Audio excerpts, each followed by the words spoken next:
Hey guys, today we're making a simple raspberry watermelon recipe, and to get started you're going to need your base. I like to have a 1.5 milligram nicotine base at 60 VG, 40 PG, and I also like to add 1% of ethyl maltol to the base. So that would be using a 10% ethyl maltol solution. You would add 1% of this into your base. So, before we get started, let's go over the flavors. You want raspberry V1 from Capella. It's a great sweet tart raspberry flavor. Sweet watermelon is another flavor you'll need. It adds a little bit of a roundness to the raspberry. It doesn't give it like a watermelon type flavor. It adds to the raspberry and just gives it a little bit more roundness. You won't really taste any of the watermelon unless you have a different palate than I do. But personally, I don't taste any watermelon. It just gives the raspberry a little bit of a roundness to it. And to sweeten the flavor, I like to use Glazed Doughnut. Now, you don't really need to add sweetener to this recipe because raspberry is a sweet flavor by itself, and at the percentage I'm using, it's going to be pretty sweet on its own. But Glazed Doughnut adds a little bit of a donut note to it without giving it a richness like a lot of vanilla custards or biscuits or cookie flavors tend to do. So it's just a hint of sweetness with a hint of donut, and you don't need to go high on it either. You can go from 1 to 2%. You don't want to go higher than that because the Glazed Doughnut will start overpowering the raspberry, which is a very strong flavor on its own. So depending on the bottles you have, if you're using big bottles like this, you could go ahead and get some vented needles. These are needles that have a little vent on the side, so it allows the liquid to flow a lot faster. If you're using sampler bottles such as this, you're going to have to use a 20 gauge or higher needle. So the higher the gauge, the thinner the needle, because otherwise you'll have to take off the cap and put the needle inside, and that's just a pain just to do that. So with these little needles right here, you could just go right in there, take it out like that, and you don't have to worry about taking off the top of the sampler, which just takes out a lot of time. It's a little pain, a little hassle.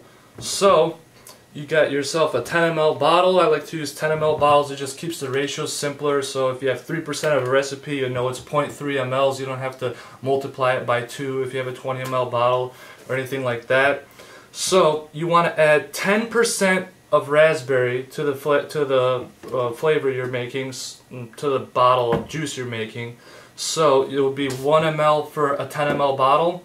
Then you want to add 0.5 mLs of the sweet watermelon, which would be 5%. And depending on what you're comfortable with, I would say start out with 1%. And if you want more donut flavor, you could go up to 2%. But 1% is fine. 2% is if you really like the donut flavor. And that would be a great shake and vape. You just start vaping it right away.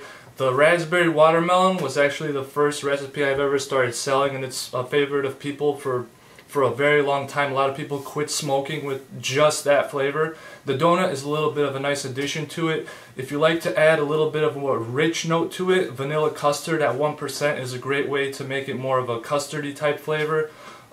Biscuit from Inawera is a great additive to this flavor. If you don't have that, you might as well try out sugar cookie, but biscuit from Inawera is in a class of its own in terms of how much flavor it adds to it, but going above 1% will start taking flavor away from the other flavors. So you want to go light on some of the strong, rich pastry flavors.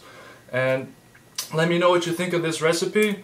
It's a solid shake and vape. Just mix it and start vaping it right away. Although it does get better in 3 days. It starts turning a little bit more yellow, starts getting a little bit of a roundness to it, but straight off the bat you can start vaping it, and a lot of people use it as all-day vape. So let me know what you think, and I'll have more recipes coming up.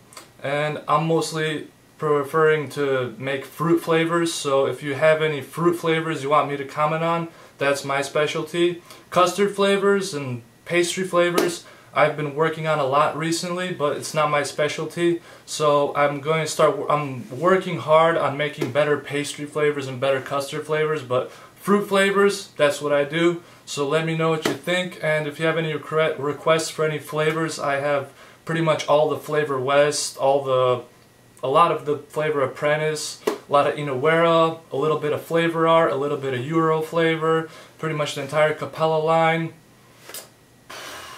And yeah, that's pretty much it, with a little bit of here and there from other flavor lines. So let me know what you think, and I hope to see you guys in the comment section below. Thanks for watching, and I hope you have a great day.